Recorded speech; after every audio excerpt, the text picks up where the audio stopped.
Blessings be unto you.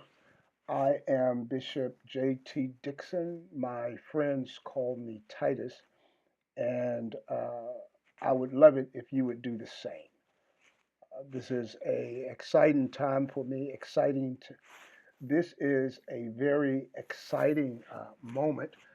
Just before I started recording this, Murphy's Law, everything that could go wrong has gone wrong.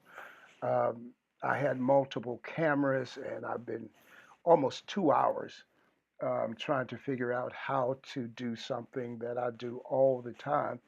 But this time it just didn't work. So we're going to operate with one camera for my launch of the Restoring Light podcast. I'm excited. I am the author and also your host, the author of the Restoring Light series trilogy. The first book in the trilogy is Res- Overcoming a Dark Past. The second book in the trilogy is From Chains to Change. And the third book, which I am still working on, the second book is actually at the publisher. And the third book, which I am actually working on diligently, is entitled Slavery is Not My DNA. So let me address the word slavery because that topic creates, that topic can initiate every emotion that you can think of. While I've been working on this project, studying, researching, discovering, peeling back layers, personally, I have experienced many um, emotions in this project, which has pushed me to the point where I am compelled, and I feel that the calling upon my life right now is to create a platform where we can have conversation. Let me change that. So we can have solution based conversations because I have found as I travel and I speak to people about this subject of slavery, and actually my trilogy, as well as the podcast, the slavery experience is a backdrop. It is not a forum where we will be complaining. It is not a forum where we will be blaming. Uh, and it's not a forum where we will be suggesting segregation or any of those things that generally create disagreement. That those things, those areas, those topics that create division. That's the word I'm looking for. Excuse me. What this platform and what this podcast will be looking to do is to create a common ground, common topics, common solutions that we can agree upon. I hope that those of you that choose to subscribe to the Restoring Light podcast, I am hoping you will join in solution based conversation. You have a place at the table, you have a seat at the table. I would be happy to um, interview you to see whether or not you will be a match to come sit at the table and interview. Yes, I am being selective because the vision that I have for this podcast is based on the resilience, the strength, the brilliance, and the unity that our ancestors exhibited throughout history. And we're also going to peel back the untruths, uh, the distorted truths, and the omitted truths that that are prevalent in our history, but we don't know about it. I was speaking to a Gen Z, and I made a comment, and I said slaves were treated like animals. And her response was, "Oh, that is nice because we love our animals." And so there's a disconnect for that statement to be misunderstood in today's world. I understand how it is done, how it was done, how the misunderstanding came about. However, that example and many other examples made it make it very difficult to even connect what has happened, uh, and for generations of African Americans to even be able to understand who they are, what we have experienced, and why we are working so diligently to come together as a community, integrated into the bigger community on as equal playing field as possible. When I look at our experience as African Americans in America and our captivity that we experience, it was purposely done that we would not know our heritage. It was purposely done that we would not know our history.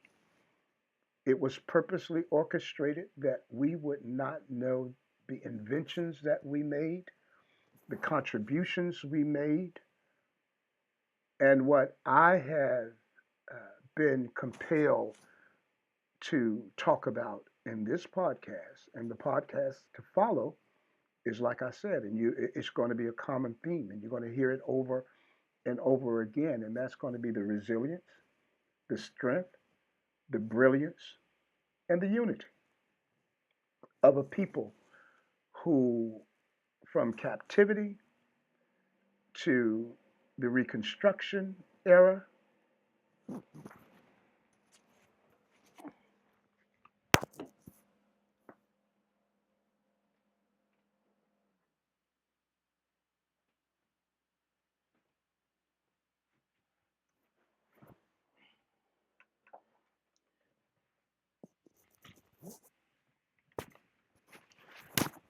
from captivity, the Reconstruction era, the Great Depression, uh, which each of these eras, the civil rights, you name it, we exhibited a lot of things, but I feel, being a 1960s baby, living through the civil rights era and being having the honor and the privilege of actually sitting in the lap of my great great grandmother, who was born in 1880. I am honored to be able to sit here and try to bridge the gap. And my partners in this podcast and those who will be my guests, they will help me bridge the gap so generations to follow will know the truth. This is another thing that I want to throw out. And although I've experienced a lot of emotions, I have been able to actually see and hear comments that some really believe are valid comments when we discuss the history of blacks in America. I was sharing some information with a gentleman. It was a black gentleman.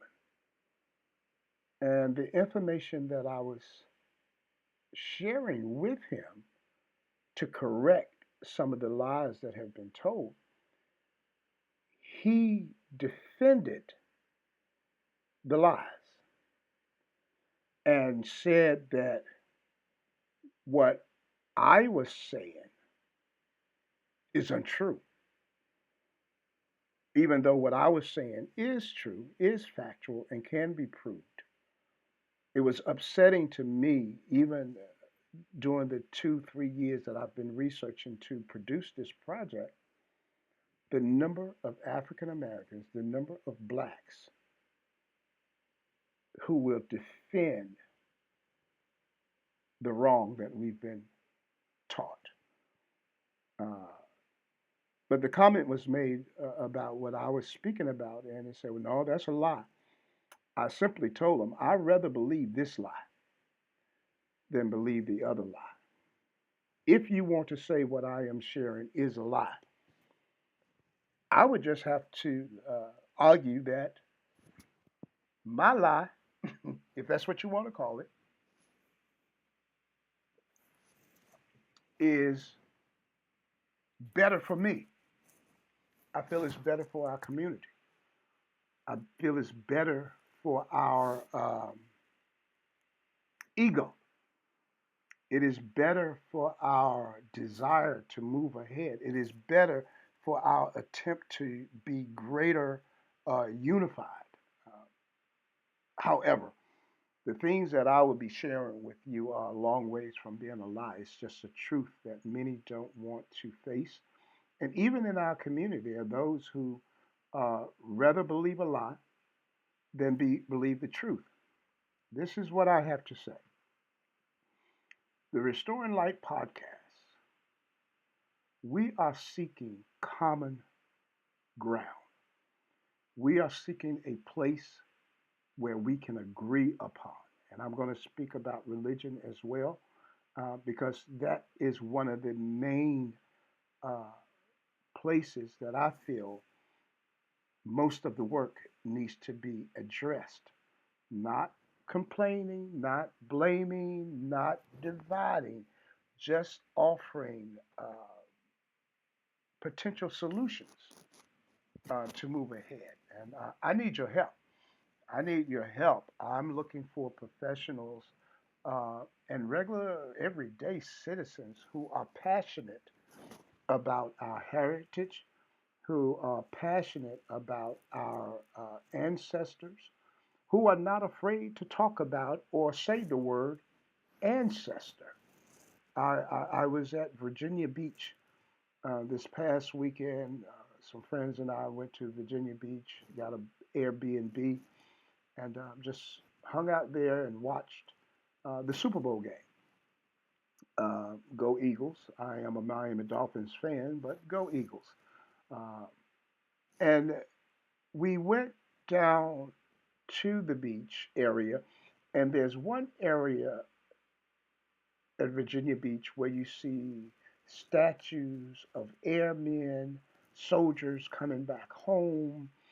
And then we started talking about if you visit Washington, D.C., you see monuments capturing historic events of white America. You see statues of white Americans who did great things in white Americans' opinions.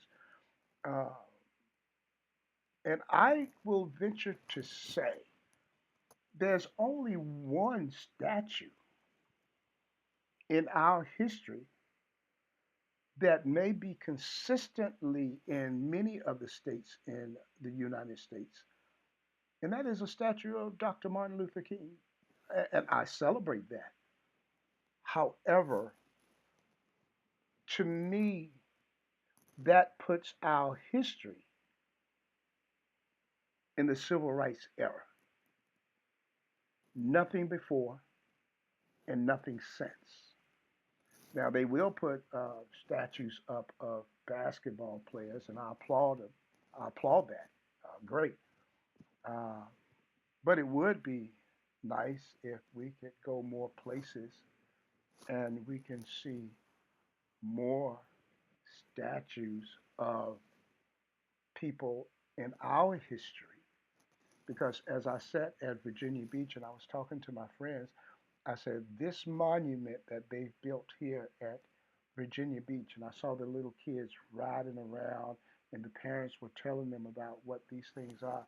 I say we can't really do that in our community because we don't have these monuments, we don't have these statues um, where we can go on vacation and boom, it's right there in our face. So I feel like this podcast is an avenue where we can share, where we can talk, and we can come to common agreement on quite a few topics. And my prayer is that we will begin to unify. We'll begin to support black businesses. And this is another subject. I was speaking about this to one person. So you're promoting segregation? No, I'm not promoting segregation. We have to speak about our community. We have to speak about our businesses because they've been forgotten. They have not been supported. They have not been funded. So the attention is on our business. But guess what? We understand that Harriet Tubman would not have been able to lead the slaves through the Underground Railroad unless they were able to stay at houses that were owned by whites. We understand that the great advancements of the NAACP had many whites, including the presidents and founders, were a part of the beginning of the NAACP. So we understand that. We also understand with the Restoring Light podcast that the bus boycotts, there were white students that died with the black students. So it is not segregation. It is integration that will allow us to be independent, to be able to stand on our own, to be able to not depend on government assistance. I believe some of the government assisted programs, they had their time and their place and their purpose. However, I believe a lot of the government programs were constructed, were carefully constructed and meticulously used to harm our community with a cherry on top. So it's like you're eating poison, but they put a cherry on top to make it look good. But many of those programs were very detrimental to our community. And on this podcast, we will be having conversations about some of those programs as well, not to complain. This is, I can't say that enough. This is not a forum to complain. This is not a forum to point fingers. If I had to put, if I had to share a description in an elevator called elevator pitch, it would be something pertaining to discussing the resilience, brilliance, unity, and strength of a people who were oppressed but still was able to forge ahead to achieve great success and to lay out ways, because we can, when we look back at the history, we can look at how they did it, and many of the things that they did then we can still duplicate today. And one of the main things that stands out in my mind is the unity of the people then. Of course, you had the house Negro and the field Negro, and that was initially set just so they can cause division amongst our community, and they did a wonderful job. I must say that the plan of slavery and the practices of slavery were brilliantly uh, executed. Uh, when I look at us today, I'm looking at history and I say, God, they did an excellent job creating this uh,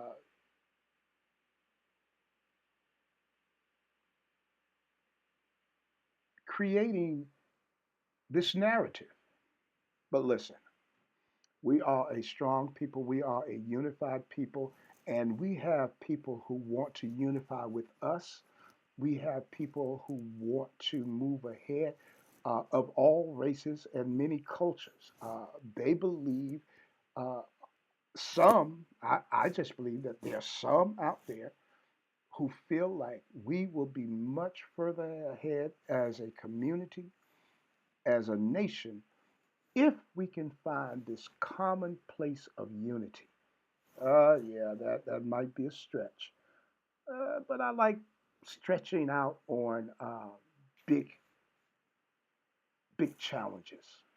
And this could be a huge challenge, but it would have a huge positive effect on us. So, there, religion is one of the topics that we will be discussing. And as I introduce myself, I am an ordained bishop. Been a bishop for over 20 years. I was a pastor for 15 years before becoming a bishop, and while I was a bishop, um, but I go by Titus. I've never been one who, I don't know the word I'm looking for, who was big on titles. Titles are honorable. I did the work. Uh, I've gone through the suffering. I've gone through the learning. I've been, I've sat at the feet of some great, great, great men and women. Apostle Campbell, the late Apostle Campbell, launched. I've sat at the feet of some awesome, awesome, great individuals. My father, Bishop James Dixon, the late Bishop James Dixon, who taught us, who led us, who loved us, who was present in the home, unlike what our history tried to portray. And let me just throw this in parenthetically. I would venture to say 80% of the homes that I am familiar with growing up as a child had a father there. And in the cases where the father was not there, it was situations where the father was killed in the war, um, or it was situations if the father was not in the home, you had an uncle, you had a big brother, you had a big cousin. So we had community. So yeah, in some families, the absence of the father was detrimental. However, we had community. And that's something that we need to return to is the strength of the community. And I feel that the strength of the community, and no, I don't, it's not a feeling. I was able to witness the strength of the community was very prevalent and was birthed out of our churches. Uh, my father, pastor, the late Apostle Lawrence G. Campbell, and his wonderful wife, who just recently transitioned, Mother Gloria Campbell, went to jail and was beaten during the civil rights era. My mother, Betty Dixon, and my father, Bishop James Dixon, at the time he was elder. They were jailed, and many of the other people in Danville, Virginia, were incarcerated, beaten, spat upon, attacked by dogs. So there are people in my life, Bishop A.C. Jackson, Mother Lord, Mother Jackson. There's so many, Mother Pettis, Bishop Pettis, uh, Bishop Campbell, Mother, I'm sorry, um, Bishop Thompson here in Raleigh, the late Bishop Thompson, and his beautiful wife, Mother Geraldine Thompson. So I can go on and on and on talking about those who touched my life, and I give great respect. I give great honor to them for helping me uh, grow and reach this point in my life. So spiritually, there are some things that I have been compelled to speak upon in this podcast. I want to focus on things that will bring unity. I want to focus on if you are a son or if you are a daughter of God the Father, I think we can work together. I don't think it matters if you're Catholic. I don't think it matters. Let me take that back. It matters what your religious belief is, but I don't think it should separate us. I don't think it should cause division amongst us. So, my desire on this podcast is to speak about areas that we can agree upon. I believe we can agree upon the fruit of the Spirit. I believe we can uh, agree upon God as the Creator. I think some people may focus more on the universe. I'm okay with that because I believe that God created heavens and the earth. So therefore, there's some spirituality. There's something there, and if you want to embrace that, I don't have a problem with that. It's not as if you are embracing idols. It's just that you find spirituality in a place that was created by God, and I'm comfortable with that. Um, and as we study our history, we find out that our ancestors, because they were astrology, they were mathematicians. They knew more about the universe. They knew more about the trees, nature, the water. So there's something there. I'm not a scholar in that area, but I do believe that there's a unified space for those with different spiritual or religious beliefs. I'm going to say something here that might be challenged by some, but there was a story in the Bible about the Tower of Babel. And in that story, the people of that time were building a platform to reach heaven. And they were being successful. They were very unified. Long story short, God confounded the languages, so they could not communicate as well. So I have come to the conclusion that religion is the Tower of Babel experience in the earth. So there's nothing wrong with religion. There's nothing wrong with your spiritual belief, in my opinion, if it brings you closer to God. It's just a matter of us choosing to focus upon those things that we agree on, opposed to those things that we disagree. We could easily find things that we disagree on. I think it's important to find common ground, and it is my desire that that's one of the goals of the Restoring Light podcast is to find common ground.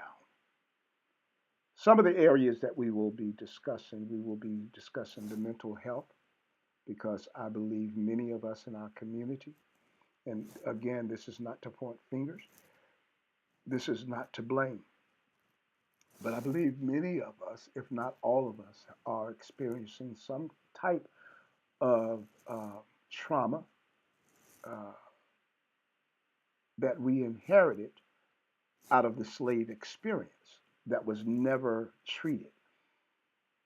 If soldiers, if individuals go to the military and they spend 4 years in the military and maybe participated in war for 4 years, 3 years, 2 years, uh, they come home and it is severe trauma. Many of them can't cope with society and they have to go through treatment. Um, many adjust, uh, but they have different mental illnesses that they have to maneuver this life with. And that's sometimes out of 4 years of trauma, seeing death, war, 4 years. So let's look at the slave experience. I believe that there is trauma that has gone untreated. One of the greatest disorders that I feel that and it's not the only disorder, but the uh,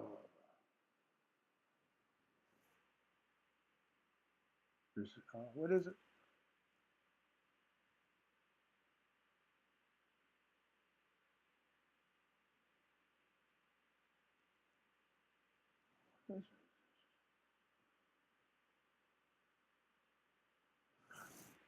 One of the traumas that is very pervasive in our community today is escape avoidance. We rather push things under the carpet, not face it. It's going to be all right, although we're struggling, we're suffering, we're hurting. Um, as men, as African American men, we've been told we can't cry, we can't show emotion. So ultimately, we've learned to suppress emotions. That does not mean the trauma has disappeared. It's just we've learned to suppress it. However, it's going to exhibit itself in other ways. And I hate to say this, but in many ways, uh, the church has taught us how to suppress, escape avoidance. Um, and unfortunately, in some arenas, I feel like faith has been mistaught. Uh, a lot of arenas, you don't talk about it, don't speak it, don't say it. So yeah, it almost comes across as suppress it and have faith, opposed to let's talk about this. Let's allowing you a forum to express it. I was I was presenting a heirloom portrait to one of the mothers that I admire. She just turned 100 years old, and I was presenting a portrait, a 16 by 24 gold leaf frame portrait for the family to cherish for generations to come. And I became extremely, and I warned them before because I am a crying bishop. And I warned them before that I get emotional. And when I started talking, I got very, very, very emotional because this lady means a lot to me. Um, and a comment was made where maybe you need to get somebody else to do it because you can't stop crying. And as a black male in America, we've always been told to suppress our emotions. That I have chosen just not to do that. Uh, I've chosen to cry when I need to cry. I've chosen to express my anger verbally when I'm angry. Um, I've chosen to tell you I love you if I love you. I tell my friends, my male friends, my female, anybody, I love you. I appreciate you. Thank you for doing this. You mean a lot to me. I have no problem expressing my emotions. However, it didn't come easy. It didn't come easy. I can remember struggling when I became a father. This might sound strange to some, but some might be able to relate to it. And it's because we have generations of suppression. I had a hard time telling my children I love you. I have three daughters, and early on, I had a hard time hugging them because I didn't remember receiving those things. Now I can remember my dad grabbing me by, and it was an affectionate grab. He would walk and he would hold me by my neck, or he'll hold me touch me on my shoulder. I can remember those things, but unfortunately, I don't remember a lot of hugs. Um, Unfortunately, I don't remember hearing "I love you." Now in our community, one of the comebacks on that is I show you that I love you, and it's normally because of something they did for you, some money they gave you, help you in a financial situation. I show you that I love you, and yeah, that is a way to show, but it does not take away. It does not um, replace hearing I love you, I appreciate you, and I think in our community that is something that we've had to work to become comfortable doing that. And so I want to a forum, a podcast where we can express our feelings, we can respect one another, Um, we can respect one another's feelings. The only thing, the only few things that I will not uh, allow or is not a part of the Restoring Light podcast is blaming, accusing those who were victims. And what do I mean by that? Our ancestors were victims. They did the best they could with what they had. Our great grandparents, if you're a 1960s baby, our great grandparents, our great great grandparents, they did the best they could with what they had. You can only look back. Those the people during that period. If you find a picture and send it to me, showing me 5 people in a picture during slavery, during Reconstruction, that were smiling in the picture. All 5 people who were slaves. Send me a picture showing me all 5 of them smiling. So we were birthed out of pain. We were birthed out of sadness. We were birthed out of struggle. But that is not our DNA. Our original DNA is royalty, kings, queens, pharaohs, wealth, astrology, mathematics, literature, artists, so many great inventors. So those are the things we want to talk about. Those are the things we want to move forward with.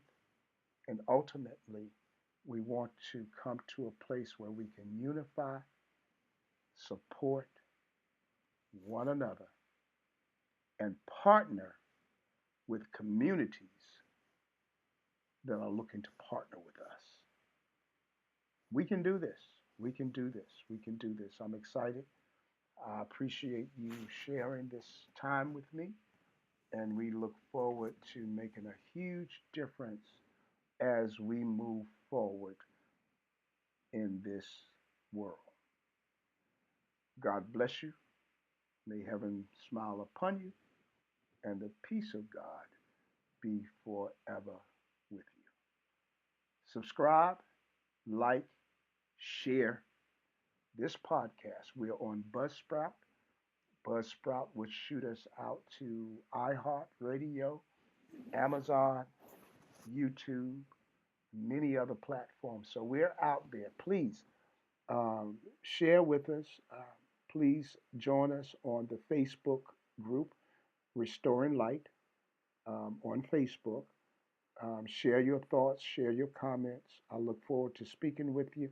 And to those of you that's going to be angry, uh, resistant, racist, this is not the forum for it, okay? We know these things exist. And even for the African Americans who are not comfortable discussing such topics, I wish you wasn't uncomfortable, but I respect that you are uncomfortable. But please don't attack us for being comfortable discussing these things. Our ultimate goal is to move forward.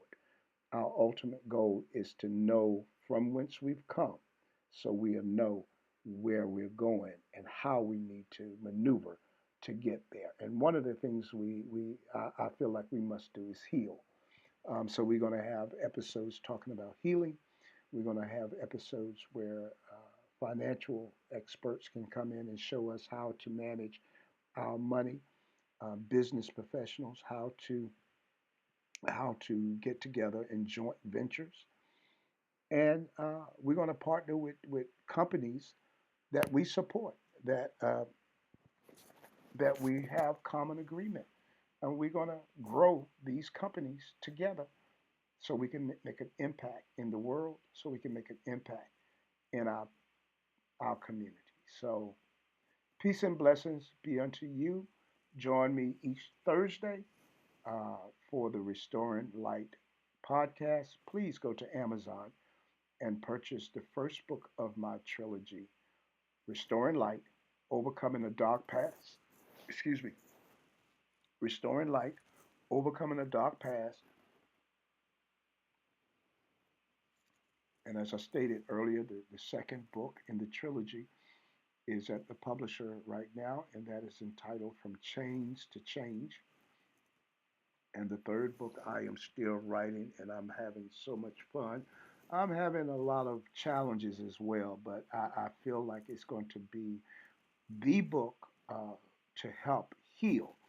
And that book is entitled Slavery is Not My DNA.